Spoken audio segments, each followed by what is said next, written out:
Budget 2023 पर बातचीत करने के लिए हमारे साथ अब फिकी में मौजूद हैं Naina Lal Kidwai ji. Thank you for joining us ma'am.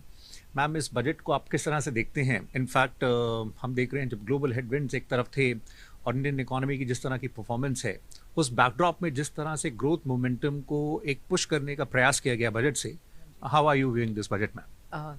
तो हमारी उम्मीद तो यही थी कि ये ग्रोथ ओरिएंटेड बजट हो, और वहाँ तो आप कैपेक्स की जो साइकिल देखें कि 33% इंक्रीज जो किया है, वो तो हम सब काफ़ी आश्चर्य से भरे हैं कि ये जो कैपेक्स वैसे ही काफ़ी हेल्थी ग्रोथ पर था, पर उसको भी बढ़ाने का जो अब कोशिश किया है, ये तो बहुत ही बढ़िया बात है।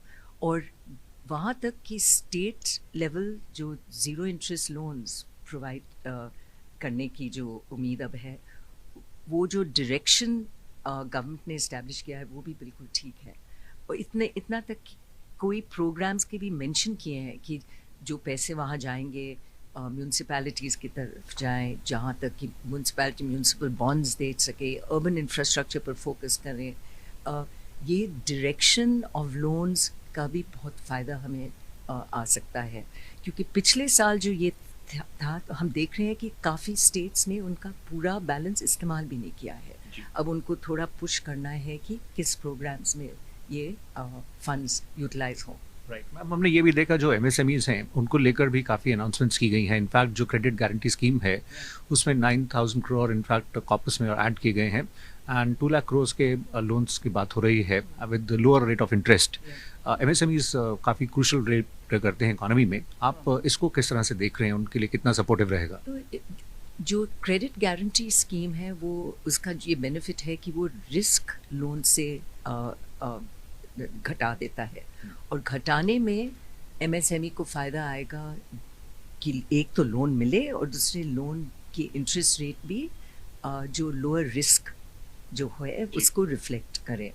तो हम वैसे ही देख रहे थे कि जनवरी और नवंबर 22 में जो लोन्स एमएसएमई को मिल रहे थे बैंक से, वो तो 30% इंक्रीज वहाँ हुआ ही है।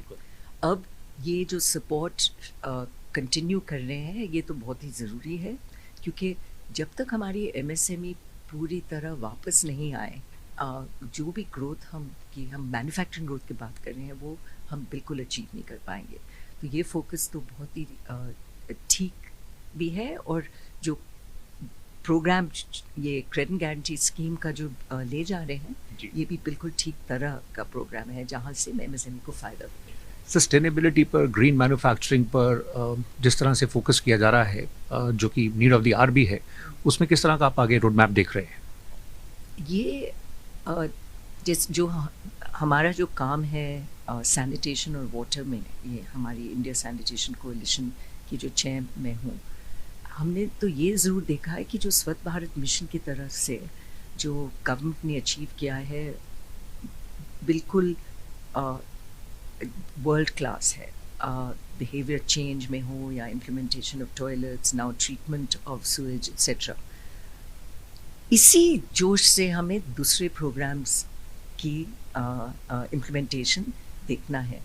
और जो ग्रीन ग्रोथ में जो मेंशन हुआ है, मैनग्रोव्स, दिस इज़ विजनरी, क्योंकि हम ये बिल्डिंग थ्रस्ट में हमारे सिटीज़ में मैंग्रोव्स को डिस्ट्रॉय कर दिए हैं। अब हमें समझ आ रहा है कि मैंग्रोव्स की ज़रूरत क्या है फ्लड पेन्स में, ऑक्सीजन की, क्लीनिंग ऑफ वाटर के लिए। और जो प्रोग्राम, जो मिष्टी प्रोग्राम शायद नाम उन्होंने दिया है, ये मैंग्रोव्स को पूरे कोस्ट लाइन को डेवलप करने में, ये तो बहुत ही बड़ी, बहुत इट्स इज ह्यूजली विजनरी। सो ऐसे काफ़ी मेंशंस है। ग्रीन हाइड्रोजन, उसका प्रोग्राम बढ़ाना, बायोगैस, कंप्रेस्ड बायोगैस। तो mention of green growth programs through this budget has been enormous, and in many different fields, renewable energy, जहाँ भी ज़रूरत है mention हुआ है, कुछ पैसे उस डायरेक्शन में जा रहे हैं। तो हमारा तो ये है कि अब इंडिया सिर्फ ग्रीन ग्रोथ को लिप सर्विस नहीं दे रहा है, India has embraced green growth, और ये प्रॉमिस हमने वर्ल्ड को किया है। हमारी जो प्रोग्राम है ग्रीनिंग में, वैसे ही सब दूसरे देश से शायद बढ़कर ही आ रहा है, पर जी। ऐसे बजट देखकर हमें तो कोई डाउट नहीं है कि India has embraced green growth.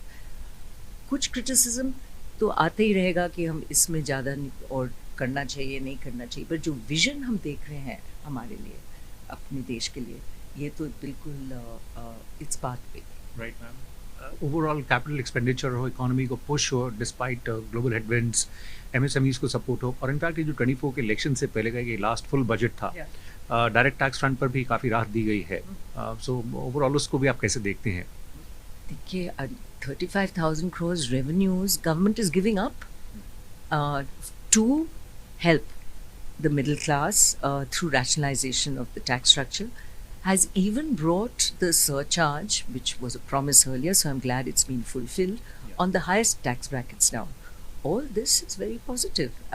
It's positive because it puts money in the hands of people, so people spend more.